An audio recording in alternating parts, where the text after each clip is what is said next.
Xo'p, DNKda 300 ta adenin nukleotidi bo'lib, u nukleotlar 20% tashkil etadi. Nima degani? Mana. Demak, adenin 20%. To'g'rimi? Bu 300 ta. To'g'rimi? Demak, timina 20%, bu ham 300 ta, to'g'rimi? Endi guanin bilan sitazin necha foizdan bo'ladi? DNK'miz 100% deb olsak, 20 ni ayirib olsak, yana 20 ni ayirib olsak, 60. Endi 60 ni ikkalasiga bo'lib olsak, 30 ta. demak, ana 30%dan.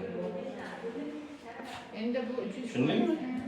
Endi nechta danligini topib olsak, mana 300 tamiz 20%, 30%imizdan qancha bo'lar edi deb topib olsak, 300 ni 30 ga ko'paytirib, 20 ga bo'lib olsak, 450 ta bo'ladi.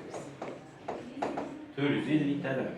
Demak, adeninimiz, timinimiz 300 ta, 300 ta. Guanin, sitazinimiz 450 ta, 450 ta. Demak, bir DNK'ni mana bir tomoni bo'ladigan bo'lsa 750, bu tomoni 750. To'g'rimi? Jami nukleotidimiz 1,5 mingta. Ha? Endi bizga nimasi kerak?